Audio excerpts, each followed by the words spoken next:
सौराष्ट्रे सोमनाथं च श्रीशैले मल्लिकार्जुनम् उज्जयिन्यां महाकालम् ओङ्कारम् अमलेश्वरम्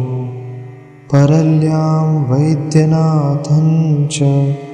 डाकिन्यां भीमशङ्करम् सेतुबन्धे तु रामेशं नागेशं दारुकावने वाराणस्यां तु विश्वेशं त्र्यम्बकं गौतमीतटे हिमालये तु केदारं गृष्णेशं च शिवालये एतानि ज्योतिर्लिङ्गानि